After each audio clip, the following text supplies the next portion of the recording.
Hello, and welcome to my video presentation. First of all, what is this video? Well, this video is about how to do research. It is everything useful that I have learned over the course of this term about doing research for an essay. I've been working on a research essay about writing a research essay, and it's been going vexingly, but I'm making progress on it, and by this point, I have all of the key points that I can communicate to you now in a video. So, I'm going to talk about interviews and what I've learned from interviews. I'm going to talk about something called an instructable, which is a source found on the internet. And I'm going to be talking about the book How to Write Successful Essays, Dissertations, and Exams. After that will be the outro.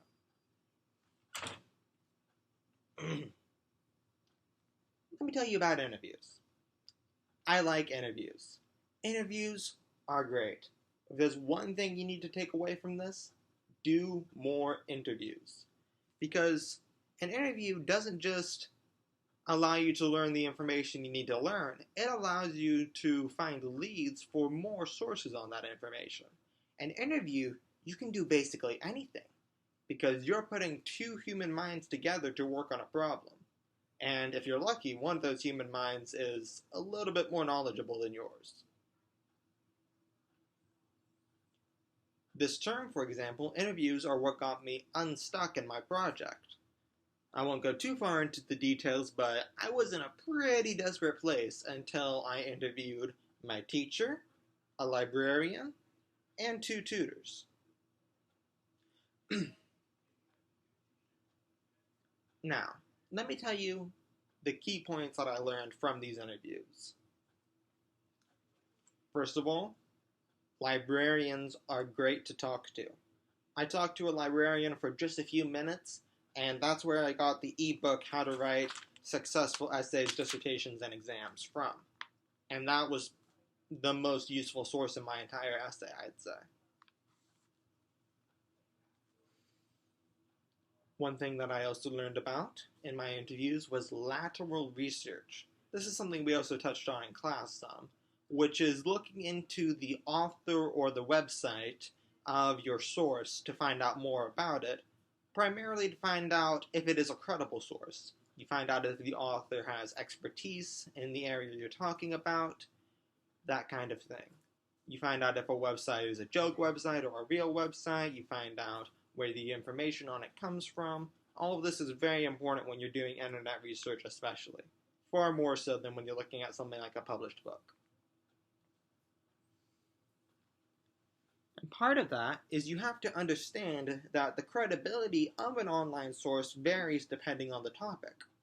For example, a random social media post probably wouldn't be a very useful piece of information for most projects, but if you're writing about social media, then a social media post might be able to tell you something unique about social media and something useful.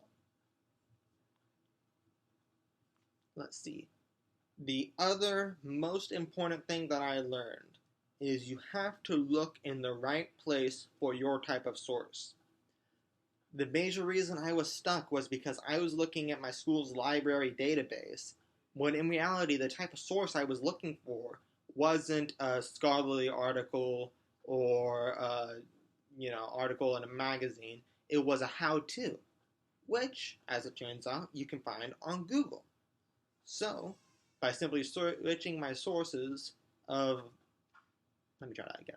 By simply switching my searches from the database to Google, I was immediately much more successful. If you're looking for scholarly sources, Google Scholar is a good place to look as well. Now, you're always going to want to try some trial and error. You're going to want to play around with your searches. And also, don't forget to actually search your question. Sometimes you get so stuck beating around the bush looking up keywords that you forget to just look up your question, which on something like Google is a great thing to do. I was actually able to find the Instructable, which I'm about to get into, on Google. Now, the Instructable. What is an Instructable? An Instructable is a user-submitted how-to guide found on Instructables.com. They do lots of things for, handicrafts and cooking and that kind of thing. But I was able to find one about researching an essay. What did I learn from the Instructable? Well, I learned that you have to get into the jargon for the keywords. If you just use whatever keywords come immediately to your mind, they might work, but if they aren't working for you, what you're going to want to do is to search around generally the topic that you're talking about. Maybe go on Wikipedia and find some of the jargon, some of the more technical words, and use those in your keywords as your search terms. You can also get a lot, I learned, out of looking at the suggested searches on a search engine like Google. Often, if you type a few words in, it will fill in the rest for you, and sometimes this can be very useful. Now, the main piece of information from the Instructable was the concept of looking for the granddaddy.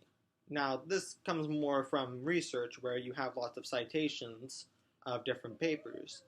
If you're going through potential sources, you want to notice what they're citing, and if a lot of them seem to cite one paper or a couple of papers, that can be your granddaddy. Then you'd want to take the granddaddy and use that potentially as one of your sources, certainly as background information.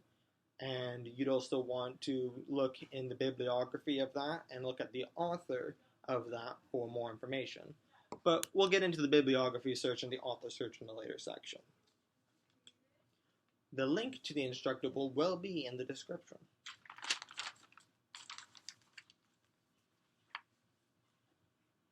Now I'm going to talk about the book, or as I read it, ebook, How to Write Successful Essays, Dissertations, and Exams. Let's see. We are all familiar with the keyword search, but I was introduced to 3 new types of searches, at least new to me. The shelf mark search. You see, in most libraries, books on similar subjects are actually located close to each other. So if you can find where a given book on the subject would be on the shelf, you can look around it to find more books on the subject. Then there's the author search, where you find the author of a book on the subject and you look at the other books they've written. Often they write multiple on the same subject. And of course the bibliography search, where you search the bibliography of a book for its sources. And often those can be very useful, of course. Now, in terms of internet research, one important thing to know is if you're using a site like Wikipedia, it's good for background research, and it's good because it has a list of sources that you can use to do more research and potentially use one of them as your source. But Wikipedia itself or a similar website would not make a good source.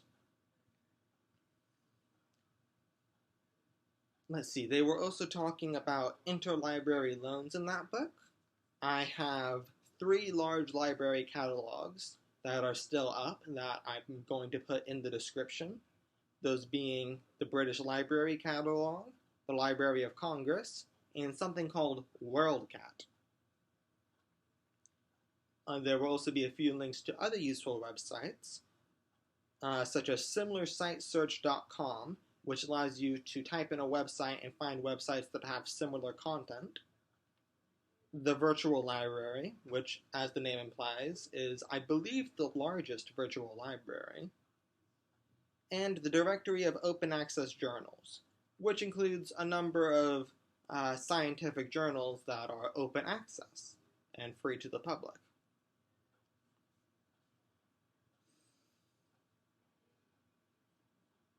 If you're looking to continue your research farther in the subject, I would recommend textbooks or books for teachers, or if you don't have access to those, just Google it. Google how to do research, how to do internet research, how to do library research, whichever, and just go through a few pages. I found the Instructable very quickly. Thank you for your time. I hope you found this useful.